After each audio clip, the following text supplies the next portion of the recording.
Welcome back to Tell Me More Stories Told as podcast. We're diving deep into a case that's fascinated people for decades, the unsolved murder of Sophie Toscan du Plantier in West Cork, Ireland.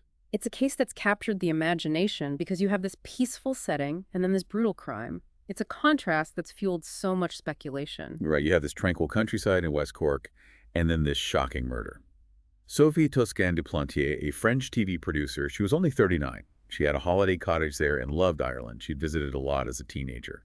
But December of '96, this peaceful getaway turned into a nightmare. It does feel like something out of a dark fairy tale, doesn't it? She was alone at her cottage, and on December 23rd, her body was discovered in a laneway nearby. The brutality of it all, blunt force trauma to the head, a fractured skull, it shook the community and sparked a massive investigation. And the investigation, led by the Gardaí, Ireland's police force, well, it faced a lot of scrutiny. There were claims of mishandled evidence, like a blood-stained gate that went missing, allegations of witness coercion, even just a lack of basic administrative oversight. Yeah, the Garda Ombudsman, the independent body that oversees police conduct, they later issued a report acknowledging those failings and the alteration of records. They didn't find proof of high-level corruption, but those early missteps really cast a shadow over the whole thing. The investigation quickly focused on Ian Bailey, a British freelance journalist who lived near Sophie's cottage with his partner, Jules Thomas. What made him a strong suspect early on? There were a few things. First, his history. Bailey had a history of domestic violence towards his partner, a conviction for assault, and there was this psychiatrist report that highlighted personality traits, potential links to violence, particularly with alcohol involved. So this history, it immediately put him on the radar. So there was a pattern of aggressive behavior. Exactly. And then there were his actions and statements during the investigation. He gave conflicting accounts of where he was on the night of the murder. His story changed, and that made him look suspicious. You'd think an innocent person would be able to provide a clear and consistent account, especially when facing such serious accusations. Right. And then you had those chilling statements attributed to Bailey by witnesses. One person claimed he said he smashed her brains in with a rock. Another alleged he'd confessed, I did it, I went too far. These statements, along with the inconsistent alibis and his history, it painted a pretty damning picture. So despite those statements and his past, Bailey was never charged with Sophie's murder in Ireland. That's right. The Gardaí arrested him twice, but they concluded the evidence wasn't strong enough for a conviction. That didn't stop him from becoming the central figure in this case in the public's eye. It must have been incredibly frustrating for her family to see the prime suspect walking free, especially with such a cloud hanging over him. Absolutely, and this is where the story takes a dramatic international turn. In 2010, the French authorities, asserting their jurisdiction over the murder of their citizens abroad, they issued a European arrest warrant for Bailey. They wanted to bring him to trial in France. They were dissatisfied with the Irish investigation. So you have two countries pursuing justice in different ways. What happened next? Well, the Irish Supreme Court, they blocked the extradition. They argued there wasn't enough evidence to send Bailey to France. This sparked this complex legal battle that further intensified the media frenzy around the case. Just imagine the tension: a man suspected of murder, two countries fighting for justice, a victim's family desperate for answers. Before we go any further down that road, I got to remind everyone, if you're enjoying this deep dive, hit that subscribe button. That way you never miss another episode of Tell Me More Stories Told in this podcast. Now back to the story. This case hinges on a lot of eyewitness accounts, right? What about Marie Farrell? She was considered a key witness. Marie Farrell was a local woman who initially claimed she'd seen a man on a bridge near Sophie's cottage on the night of the murder. And she identified that man as Ian Bailey. That sounds like it was a major breakthrough for the investigation at the time. It did, but then Farrell recanted her statement. Wait, so she completely changed her story? Yeah. Later, she claimed that she had been intimidated by Bailey into identifying him, and that her initial testimony was false. Wow, that really throws things into question. Did the investigators believe her? It was difficult to say for sure. There are even investigations into whether she had committed perjury by changing her story. The whole situation really muddied the waters, created more questions than answers. It sounds like the investigation was plagued by uncertainty, Yeah. conflicting information. Exactly. And just when you think it can't get more complex, there's another layer: the abandoned phone recordings. Okay, I've heard about these. What are they exactly? These were secret recordings of phone calls at different Garda stations, including Bandon, where the Toscan du Plantier case was being investigated. The discovery of these recordings raised concerns about potential misconduct, evidence tampering within the Gardaí. So the investigators themselves were now under suspicion. That's a wild twist. It is. The Fennelly Commission was set up to investigate those recordings. They concluded that while there was evidence of potential tampering, they couldn't definitely prove it happened. Talk about adding fuel to the fire of public speculation. Absolutely. The commission did uncover that the Gardaí had improperly disclosed confidential information about the case to journalists, civilians. So yet another misstep that further eroded public trust in the investigation. Precisely. Those revelations added to the perception that the investigation was flawed, it fueled all sorts of conspiracy theories, and it made it even harder to separate fact from fiction. I can see how this case would become a magnet for true crime. It's full of twists and turns, unanswered questions. It must have been a field day for the media. Oh, it was. The case has sparked so many documentaries, podcasts, books, articles. It seemed like everyone had an opinion on who was responsible for Sophie's death. Even Jules Thomas, Bailey's partner at the time, sued Netflix over their documentary. Wow. You can really see how this case took on a life of its own. It became this cultural phenomenon, this story that captivated the world and raised important questions about international jurisdiction, the role of the media, the very nature of justice. Sounds like a tangled web of legal complexities, conflicting accounts, and mysteries. Before we jump into the next part, don't forget to hit that subscribe button to make sure you don't miss any of our other captivating stories here on Tell Me More. Stay tuned. It does feel like this case has it all. You've got the remote location, the brutal crime, a whole web of suspects and witnesses, and this legal battle across 2 continents. You mentioned that the French authorities wanted to extradite Bailey.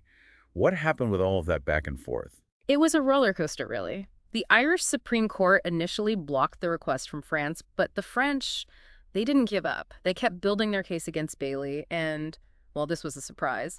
In 2019, a French court convicted him of murder in absentia. Wait, they convicted him without him being there. How's that even possible? It's called trial in absentia. It's allowed under certain circumstances in some places.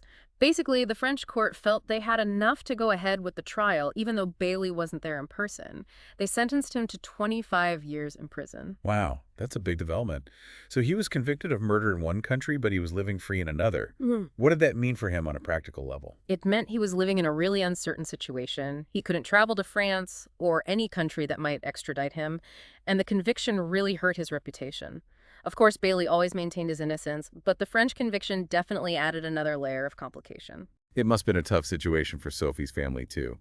They were still looking for justice, but with Bailey in Ireland convicted in France, what options did they really have? It was heartbreaking for them. The French conviction was symbolic, but it didn't really give them any closure. They wanted him to be held accountable in a more concrete way.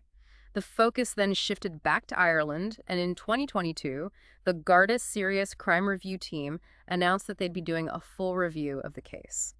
After all that time, the case was being reopened.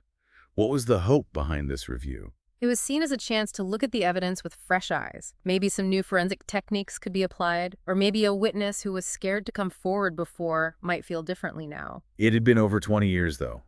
That's a long time for memories to fade, evidence to degrade, and witnesses to, well, maybe not be around anymore.